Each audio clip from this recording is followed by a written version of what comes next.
That is the hope to all who seek.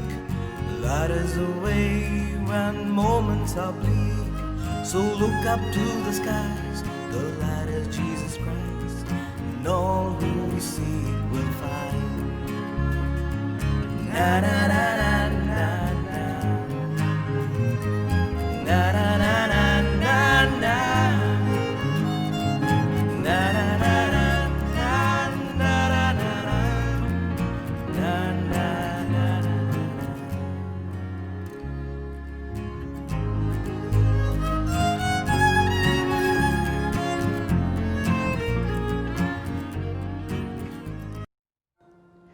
Dear friends, I, Father Mathew Rebello, along with Seminarian Dion Rodriguez and Seminarian Tyson Da Costa, would like to extend a very warm welcome to you all for this Wisdom Series lecture entitled Revisiting the Liturgical Music and its Challenges Today. The motive of this lecture is to enlighten us about the nature of music used in the liturgical celebrations, especially the Mass, and some of the challenges that we face in this area. Any liturgical celebration is solemnized by the presence of the faithful who actively participate in the same. Lay faithful feel happy to participate in the liturgical singing even when there is a trained choir, because they do not come to hear the Mass and the singing, but to take an active part. Hence, we shall divide our lecture in three parts. Firstly, the nature of music used for the liturgical celebration. Secondly, critical evaluation of liturgical music in our archdiocese. And thirdly, the future challenges to liturgical music in our archdiocese. Firstly, the nature of music used for liturgical celebration. I remember a person who once came to me after a solemn Eucharistic celebration and said, "Wow, what a lovely Mass! The rhythm and the sound of music was overwhelming. I could not stop my feet tapping throughout the Mass." I asked him only one question: "Did it help you to pray?" And there was a deep silence. The motive of liturgical music is to foster praying and praising the triune God as a community. If this goal is not met, then the singing in church turns into a performance for the tapping of the feet. Community liturgical singing helps in the growth of our faith and of community bonding. The Second Vatican Council was a pivotal moment in the history of the Church to recognize the importance of music in the liturgy and gave us some guidelines to counter the abuses that were inappropriate for liturgical celebrations. The Constitution on the Sacred Liturgy, Sacrosanctum Concilium, number 112, clearly states that sacred music is to be considered more holy in proportion as it is more closely connected with the liturgical action, whether it adds delight to prayer, fosters unity of minds, or confers greater solemnity upon the sacred rites. But the Church approves of all forms of true art having the needed qualities and admits them into divine worship. Liturgical music leads the faithful into a prayerful atmosphere of the liturgy and gives the sacred text a completely new dimension to be sung. This helps the faithful to listen, to reflect, and to meditate on the Word of God. The 6th chapter of the Constitution, Sacrosanctum Concilium, and the instruction Musicam Sacram helps us to draw some parameters for the singing in the liturgical celebration. They challenge us to harmoniously blend the ceremonial, the ministries, and the music, and invite us to magnify the Paschal mysteries and move the minds of the faithful to contemplation, especially in vivifying the most solemn celebration of the Eucharist. It also reminds us that the Church acknowledges the Gregorian chant as being specially suited to the Roman liturgy. Therefore, it should be given pride of place in liturgical services. Polyphonic music can be included provided it accords to the spirit of liturgy. Lastly, it tells us that the pipe organ is to be held in high esteem, for it is the traditional musical instrument which adds a wonderful splendor to the Church's ceremonies and powerfully lifts up man's mind to God and to higher things. Emeritus Pope Benedict XVI writes in the book Joseph Ratzinger Collected Works, Volume 2, Theology of the Liturgy. I quote, "In the Eucharist, a communion takes place that corresponds to the union of man and woman in marriage. Just as they become one flesh, so in communion, we all become one spirit, one person with Christ." The singing of the Church comes ultimately out of that love. It is the utter depth of love that produces singing. Cantare amantis est, says St. Augustine. Singing is a lover's thing. In short, Emeritus Pope Benedict XVI wants to convey that singing is an expression of love in and of the liturgy that helps to unite the faithful as one community in Christ Jesus. If we can assimilate the authentic spirit of the liturgy, we will also be capable of understanding the true patrimony of liturgy, that is, sacred music. In other words, to recognize that music alone has the right within the liturgical rite because it is consistent with its authentic spirit. Secondly, critical evaluation of liturgical music in our archdiocese. After having had a bird's eye view on what is liturgical music in the teachings of the Church and also a brief understanding on the theology of liturgical music, let us now critically evaluate the liturgical music in our archdiocese of Goa and Daman with the help of a few examples. First, singing or reciting of the responsorial psalm after the first reading. The general instruction to the Roman Missal reminds us that the responsorial psalm should correspond to each reading and should customarily be taken from the lectionary and be sung at least as far as the people's response is concerned. However, it has been noticed that we tend to choose a hymn which does not even match the readings. Especially on feast days and Sundays, we tend to select a hymn from Gaina Cicello in the B series, for example, Devatso Soptu or Amche Lagi Dev Uloila, which is liturgically inappropriate. Second, the coordination of the liturgical singing with the celebrant of the Mass. The hymns chosen for the Mass have to correspond to the theme of the liturgy, which is based on the readings of the day or the festive occasion. This responsibility is normally given to the leader of the singing or the choir. Unfortunately, the liturgy and the singing go on parallel or in opposite lines, with the singing by the choir often becoming a performance. Musicam Sacram states that in selecting the kind of music for the liturgical celebration, the choir must keep in mind that singing should not hinder the active participation of the people and it should correspond to the spirit of the liturgical celebration. The Church does not forbid the choirs, but their function is to animate the liturgy and lead the congregation in singing. However, choirs, whether parish or professional, seem to behave as if they are not part of congregation with regard to their placement in the church, having a special dress code, etc., making most of the congregation to be as silent listeners or spectators. Third, the singing of approved hymns.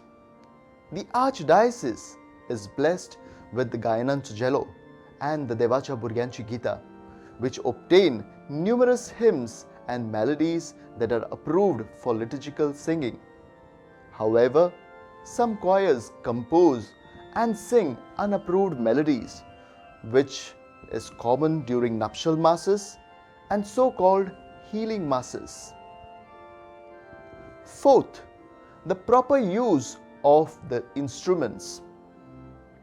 In the Latin Church, the pipe organ is to be held in high esteem. The documents of the Church also state that other instruments also may be admitted for use in divine worship with the knowledge and consent of the competent territorial authority. For this reason, the Diocesan Commission for Sacred Music in the year 1995 issued a circular for our Archdiocese, which is published on volume 20 of Devacha Burganchi Gita. The document and the circular clearly state use of musical instrument is to accompany the singing, render participation easier, and achieve a deeper union in the assembly. And percussions, whether manual or automatic, should not be used. Since most of our keyboard players find it difficult to play bass beat with the left hand, a bass guitar could be used in place of percussion automatic beat. The circular of our Archdiocese further states that electronic keyboard can be used with the following effect only: strings, church organ, clarinet and flute, and the other effects should be avoided. At times, we also find unapproved real instruments like mandolin and recorder being played during Mass, which should be avoided. Fifth, chanting the Psalms and the Canticle for the Vespers. The document Musicam Sacram also reminds us that it is desirable that at least some part of the divine office, especially principal hours, namely Lauds and Vespers, should be performed in sung form by these people, at least on Sundays and feast days. In our parishes, on the occasion of solemnity or feast, Vespers are solemnly celebrated on the previous evening. However, instead of chanting the Psalms and the Canticle, inappropriate hymns from the Gayanatujello are sung. We could train the choir and the congregation to intone the Psalms and the Canticle at least in recta tone, which means chanting on one note only. We could have given more examples, but due to lack of time, these will suffice. Thirdly, the future challenges to liturgical music in our Archdiocese. Liturgical music in our Archdiocese seems to face three future challenges, namely overemphasis on music, traditional music versus contemporary music, and Latin language still alive, not extinct. A. The overemphasis on music. For Sundays, and especially for feast days, it seems fashionable to have specially trained choir. Sometimes, musicians even from outside the parish are invited to accompany the choir so that the performance is excellent. Sometimes, these musicians are not accustomed to play liturgical music. Hence, they naturally tend to play jazz-style accompaniment to the hymns. When we give overemphasis to the musical part of the celebration, we lose the very purpose of the liturgical celebration. Music is important in and for the liturgical celebration, but it is always at the service of the liturgical celebration. B. Traditional music versus contemporary music. Gregorian chant is uniquely the Church's own traditional music. This type of music was composed to reflect the character of the text as well as to fit the stresses and rhythmic patterns of spoken language.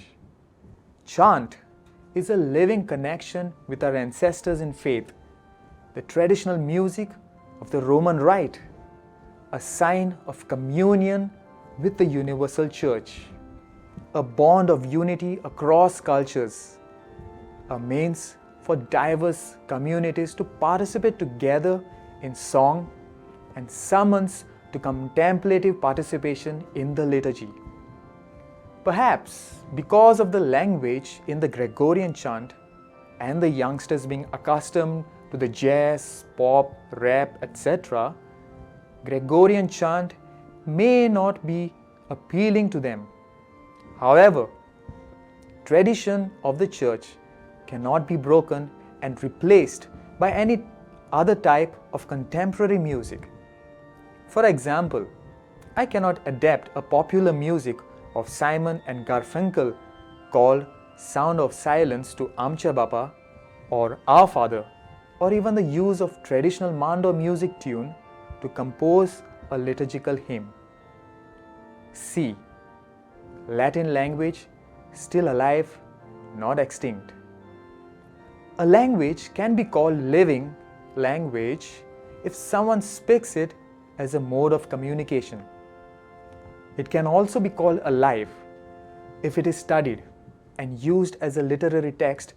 For example, Latin terms are mostly found in science, medicine, and in the documents of the Catholic Church. Although vernacular has become the language of the liturgical celebration, the Latin language is not dead to the Roman Catholic Church.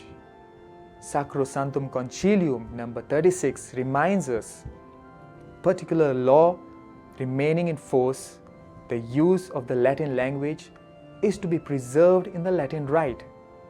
And Sacrosanctum Concilium number 54 reminds us that required steps be taken, enabling the faithful to say or sing together in Latin those parts of the ordinary of the Mass belonging to them, like Kyrie, Gloria, Sanctus, Agnus Dei, and also Pater Noster. One should not be anti-Latin, but make use of it in the liturgical singing as far as possible. Otherwise, we will make it extinct.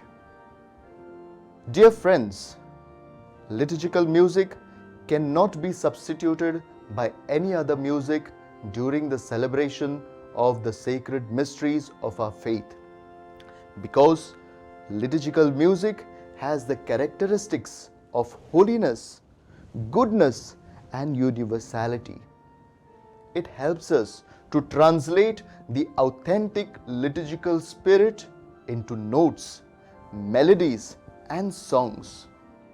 Liturgical music directs us to the worship of the celebrated mystery, fostering an authentic and integral participation, helping in a way to grasp the sacred. Many parishes, priests, and choirs in Goa do follow these norms laid down by the magisterium and the archdiocese in order to foster a greater devotion and an active participation of the faithful in the liturgy through singing. A humble request is to study and sing the hymns from the Gayanacha Cello and the Devacha Burganchi Gita. The Archdiocese has a committee for the Formation in Liturgical Music, which organizes deanery-wise formation programs in liturgical music. It would be advisable that the church choir masters, the leaders of choir, choir members, and those interested in liturgical music to attend these programs, which we hope to begin after this COVID-19 situation. In this way, let us help each other to make our liturgical celebration more meaningful, more powerful, and more participative by means of the liturgical music. Thank you and God bless you. My dear friends, we have just participated in the last lecture of the Wisdom Reflection series, LUCEAS, SICUT, LUMINARE. We began in the month of September, and this was the 14th lecture. At this moment, in the name of the seminary community, I would like to express my sincere gratitude and thanks. First and foremost, to Mr. Robin D'Souza of the CCR TV and Mr. Samiro Denise and his team for recording and telecasting these lectures. I would like to appreciate and thank Reverend Father Barry Cardozo, the director of our Dyson Center for Social Communication Media, for his support and guidance. I would like to sincerely appreciate and thank Father Agnello Pinheiro, one of our staff members who took the initiative to organize this series of lectures, together with a team of seminarians who did the necessary editing. Seminarian Melito Di Costa, Seminarian Ruel Fernandez, Seminarian Warren Pereira, Seminarian Karen Cardozo, and Seminarian Peter Gonsalves. Surely, the lecturers who deliver the lectures require appreciation and thanks. They did a lot of research, they did a lot of study, and they delivered the lectures for us. Last but not the least, my dear viewers, you all watched our lectures, you all listened to our lectures, you all appreciated our lectures. And therefore, a hearty thanks and a word of appreciation to you all. We hope and pray that we will come back with more lectures in the future. And therefore, we would request you all to send us your valuable comments and suggestions. Once again, a hearty thank you to each and everyone. May God bless Rachol Seminary, and may God bless us all.